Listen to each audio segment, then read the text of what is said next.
You'll never be caught needing to replenish your stash again when you subscribe to Hemper's monthly smoking boxes. Hemper's hands down the best place to stock up on your smoking supplies no matter the occasion.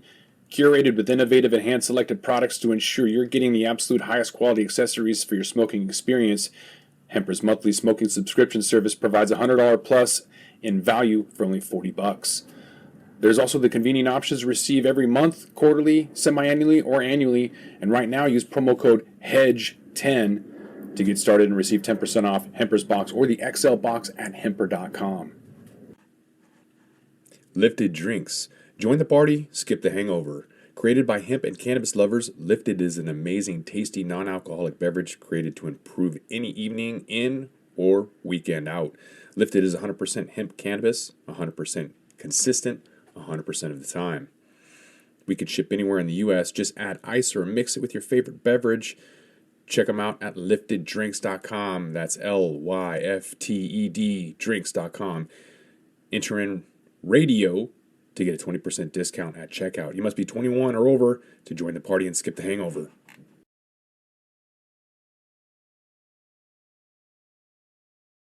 Well, here we are again, another Friday afternoon Green Rush Live show on Pro Cannabis Media. I'm Jimmy Young, the founder of Pro Cannabis Media.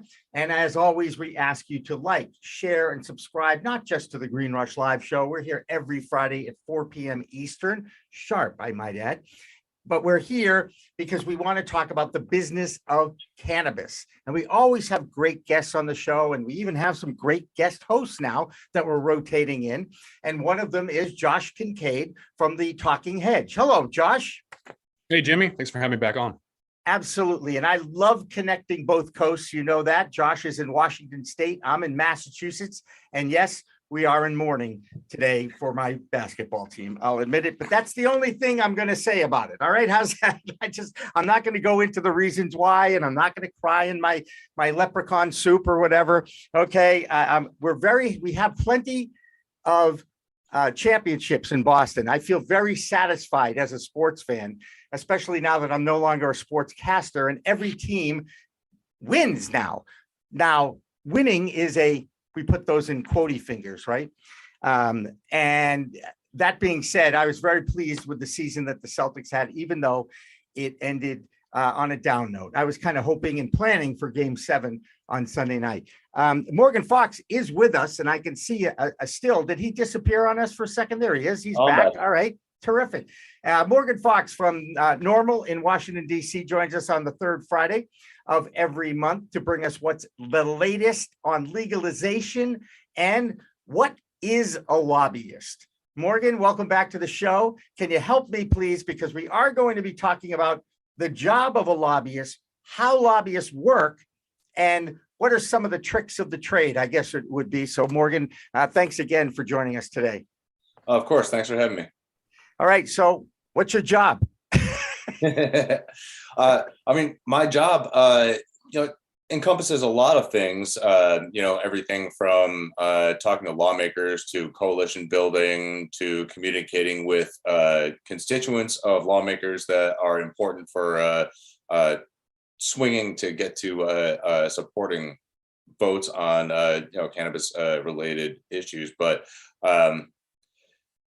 when it comes down to it, I am basically just a spokesperson, just switching between various mediums and various targets.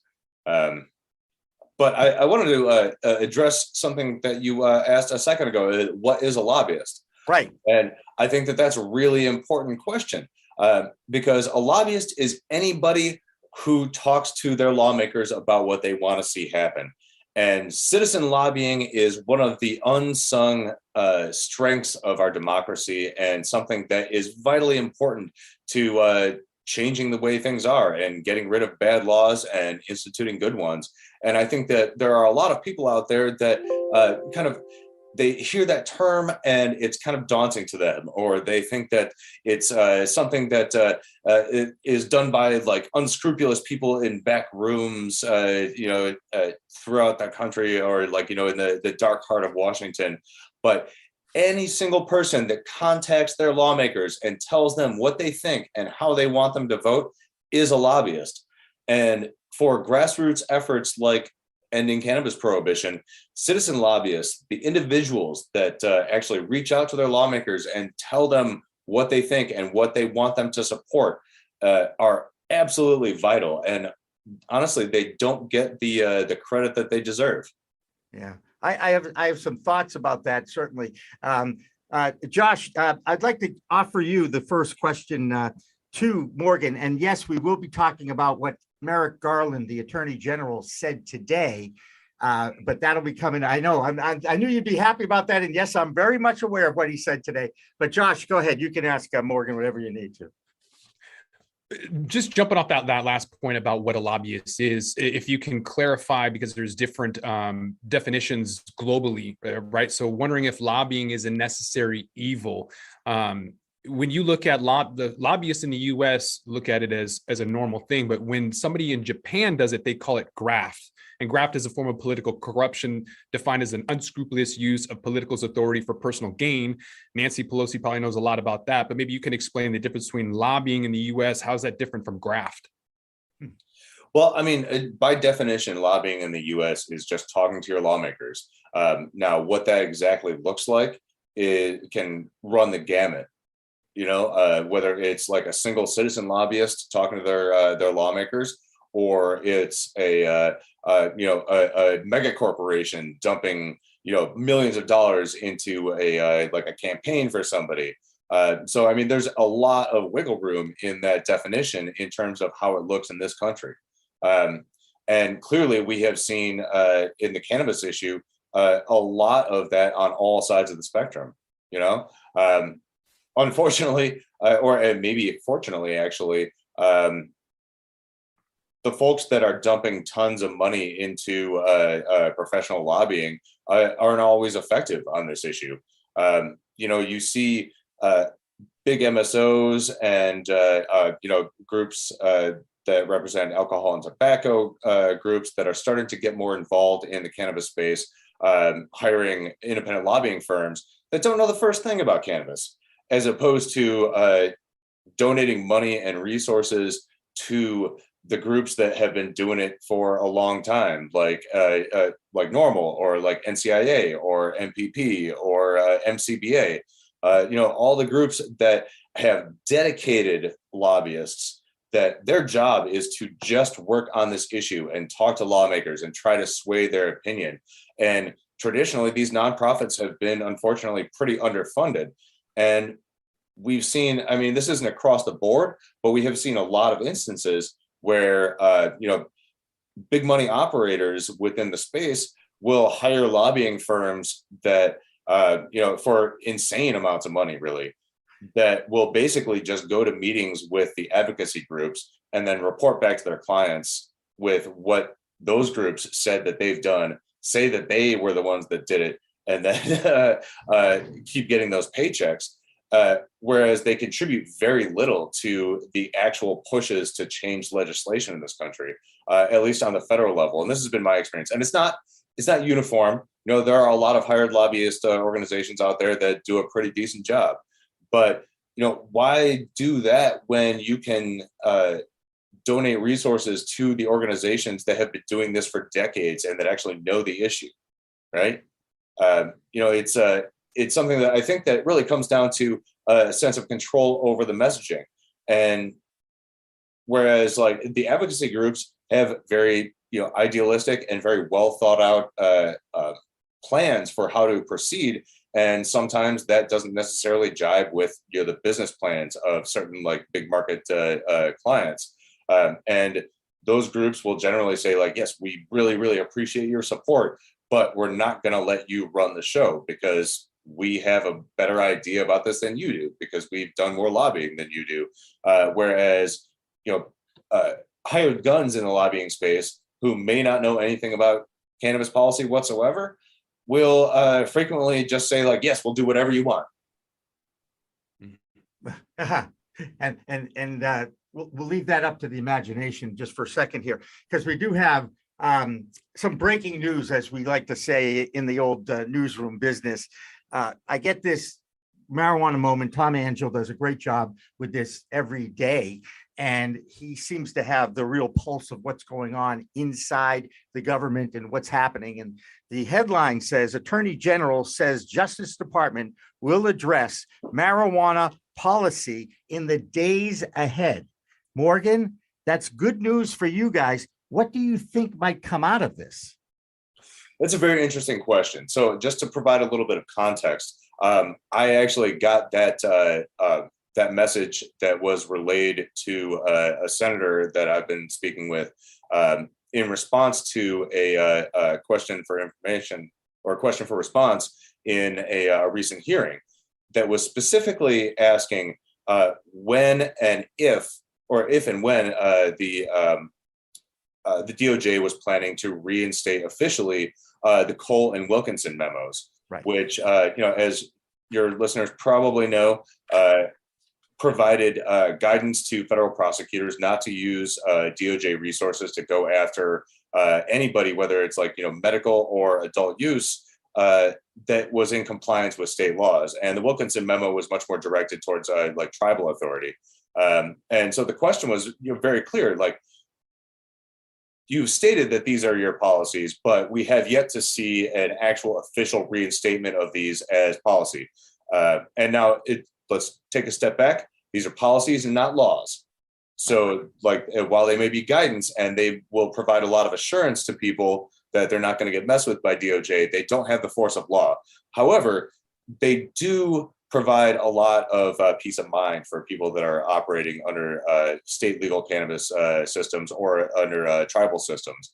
And the fact that these have not been officially reinstated, despite Merrick Garland previously stating that he was not in favor of using DOJ resources for that kind of enforcement, and that he thought it was a waste of time, much the same way that federal prosecutors, after Jeff Sessions rescinded the Cole memo, we saw that federal prosecutors continued as they were because they knew that it was a waste of money and resources to go after these state legal operators. There's still something about having that as official policy that is a really big deal. And, while the response from DOJ to this question was not necessarily, it didn't say exactly what they were going to be coming out with in the next couple of days. So, it could be that they're going to be officially reinstating the Cole memo or the Wilkinson memo. It could be that they're just going to release a bunch of internal studies. It could be something else entirely. We don't know. And, in the coming days could mean anything from now till election day, right? We don't know exactly what it means, but the fact that they were telling a U.S. senator that they are going to be making some sort of an announcement about cannabis policy, at the very least indicates that they're looking at it heavily. And given the fact that the Biden administration has really not been proactive on this issue at all, and traditionally DOJ and other federal agencies like that kind of wait for leadership from the top in order to make any sort of serious pronouncements about federal policy, at least in terms of what they're going to be using resources on. If they're actively studying this and are preparing to release something, no matter what it is, I think that's a really good sign that either the administration is starting to come around and look at this issue a little bit more carefully and starting to bump it up on the priorities list, or federal agencies are doing so unilaterally in a vacuum of leadership because they realize that the status quo is untenable. Right. And I liken this to a tease. They as soon as I mentioned this little item, this news item, you were excited about it because the cannabis community is so anxious for movement on this issue that any positive sign from the government is a good thing. Is that why you were kind of excited about that, Morgan? Well, I'm excited about it because of the reasons I just stated. Okay. Regardless of what it is, unless it's something like, oh, we're going to roll back, but I don't think that's going to be the case. I'd be amazed if that were the case. But it's exciting to see federal agencies under the administration moving forward, whereas, up until very recently, Congress was really the only ones moving forward. And, they've had roadblocks that we've discussed on previous shows. So, I'm glad that we can expect something. I don't know what that something is going to be. And I mean, maybe my excitement will be tempered heavily once we actually see what comes out. But, at the end of the day, forward progress is good. And, the fact that DOJ is actually actively looking at this issue, or at least they say they are, is a really good sign. Yeah. Are they actively looking though? Because I don't want to diminish your role in your industry. I have a hard time hearing like, oh, the government is being proactive. I don't believe that at all. What I see is a 2,000% ROI on lobbyists, and anything the government does is a result of money. So either they're seeing the revenue side or they're being pushed by lobbyists. I don't think the Department of Justice is going to move on their own. I think the prison guards and the publicly traded prison system is pushing against it. That means that even more money from lobbyists is getting them to move anywhere. There's a 20,000% ROI on, not on average, but for a lot of lobbyists, a lot of folks who pay for lobbyists get a massive return on their investment. So from my standpoint, I don't see government officials doing anything unless money is involved, especially without, like you said, without the administration pushing forward. So I would think that it's nothing but lobbyists. Well, I mean, again, I'm very skeptical about that return on investment when it comes to cannabis lobbying outside of putting that money into advocacy groups, because I honestly just don't see it. And like I said, I've seen these lobbyists just parrot back what the advocate groups are saying to their clients. So I'm curious where you're getting that figure, but that's besides the point. I think that what DOJ is responding to is the massive influx of pressure from state authorities, whether they be regulators or attorney generals or governors or mayors associations, that the status quo is not working, and that they want clarity on exactly what DOJ is going to do, because largely, like these state level government organizations are pretty risk averse. And while they had some sort of an umbrella of relative safety under the Cole memo that was a little bit more official, even though it didn't have the strength of law, the fact that they've been operating in a relative vacuum since then, even in a relative vacuum that has not seen crackdowns, they want something that's a little bit more solid. And the pressure is mounting for that. And we're also seeing that in the appropriations discussions, where folks like Senator Schatz are actively pushing for amendments to the appropriations bills that would force the DOJ to clarify their statements. And so it makes sense to me that under that sort of pressure, they would want to do so preemptively in order to kind of avoid that sort of black eye of being pushed into it. Hey, can I ask a question? I mean, you guys know I have a sports background. I'd really like to know, what are the top 10 lobby groups, and as far as money goes, how much money goes in to the cannabis cause in Washington, D.C. versus, let's say, tobacco and alcohol versus the drug world, because like every commercial, every morning news is another drug,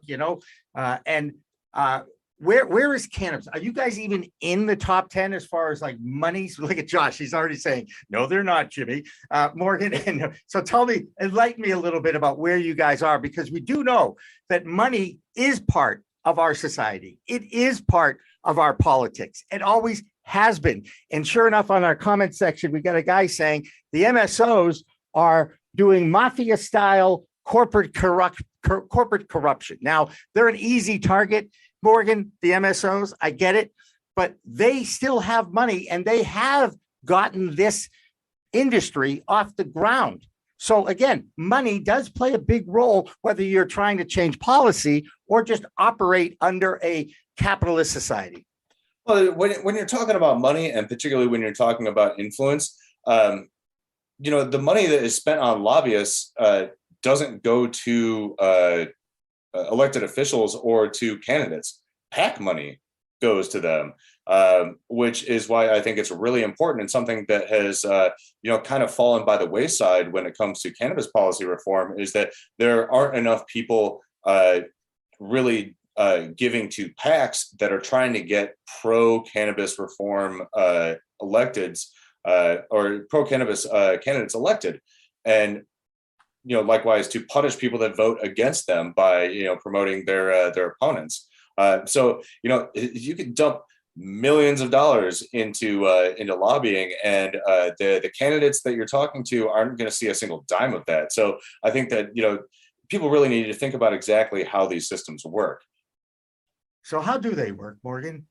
I mean, look, I'm familiar with the graph that follows college sports around. Let's just use that as an example. Are people getting paid off?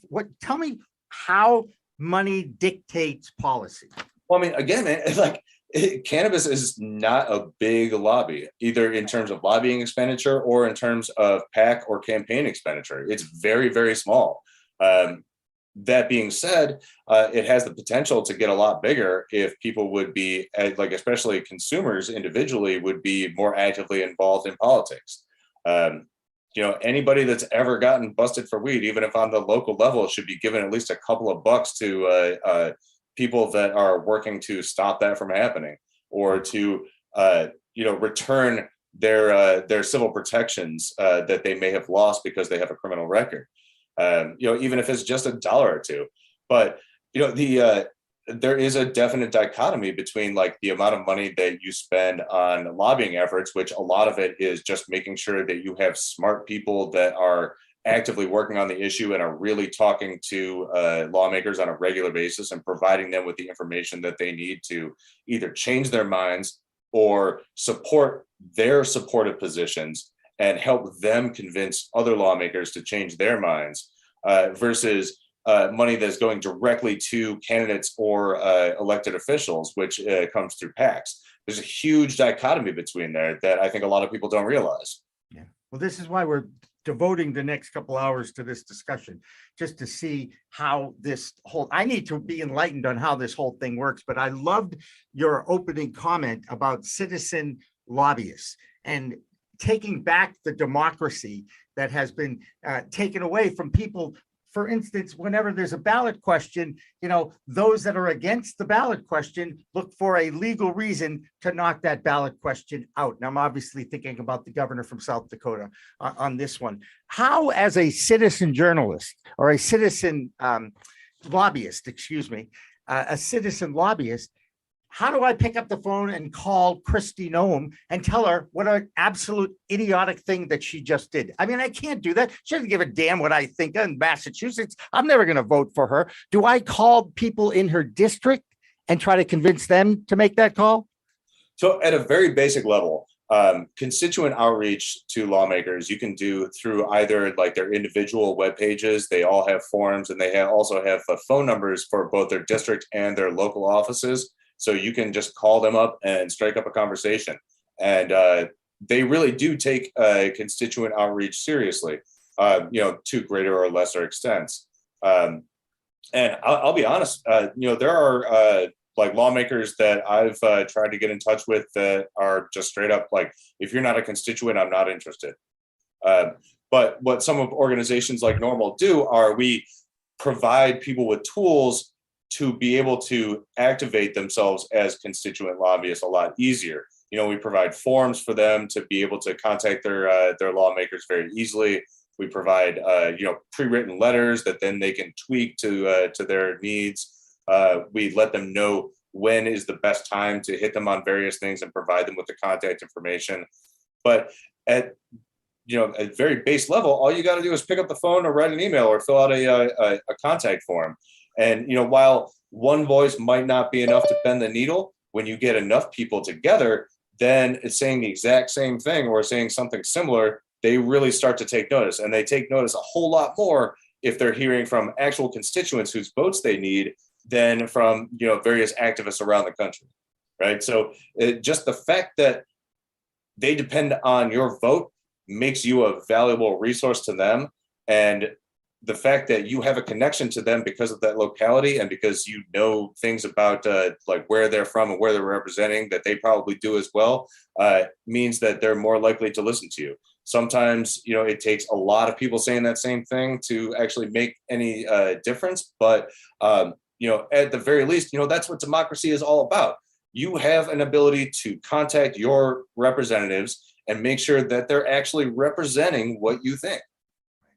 And it sounds really lame. I've said this before, but when you hear somebody say, "Oh, call your call your senator, your House rep, or someone in your district," it sounds really lame. But the truth is like nothing's going to change unless you do that. So, for example, the National Association of Realtors spent $44 million on lobbying last year, and the beneficiaries of those are going to be like BlackRock, who are buying literally tens of thousands of single-family homes. Goldman Sachs went into Florida and bought an entire neighborhood. So I'm at my wit's end. So I'm going to call my local folks, my House rep and senator in Washington State, and complain, because I can't be the only one. Enough is enough when people are literally like, they say that it's only 6% of the entire housing market that they're buying, but the reality is they're buying about 60% of the houses that are $500,000 and under. That's affecting the majority of folks out there. So if you're fed up with it, pick up the phone, email, do something about it. Otherwise, you're not really helping it. It sounds lame, but power in numbers.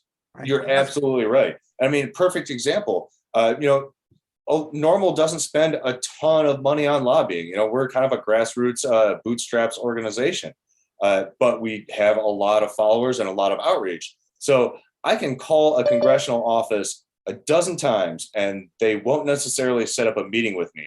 I put out an email to our followers who are constituents of that particular lawmaker, and they get 1,000 emails or 1,000 phone calls from people. And all of a sudden they're calling me to set up a meeting. It really does matter. Good. Well, great. And obviously we're here to spread that word. And here's a thought for all those people out there, whether they be in our chat room or watching on demand, however this works. Every time you take a hit off a joint or a bong hit, make an email. Do an email to somebody. How's that? Just as simple as that. It's like one email per bong hit. Hey, what the hell? Stop at like 2 or 3. All right, fine. You can stop after 2 or 3. Hey, Morgan Fox, as always, pleasure. Thank you so much for joining us on this third Friday of the month that you always do. And we really appreciate it. We wish you the best of luck in the future. We're going to take our 4:20 break a little bit later, but that still means if you are partaking at the 4:20 mark, go to the email and email your representatives. Let's make it happen. We'll be back with more of Green Rush Live after this.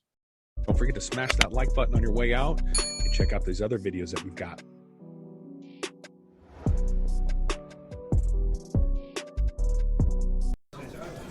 I'm Larry Michigan. I'd like to invite you to join Jim, Marty, and me on our weekly podcast, The Deadhead Cannabis Show. Each week we explore the latest cannabis and jam band news and reminisce with other cannabis industry deadheads and jam band aficionados about the great musical acts that we've seen and heard. Check out a new episode every Monday at mjbulls.com or wherever you listen to podcasts.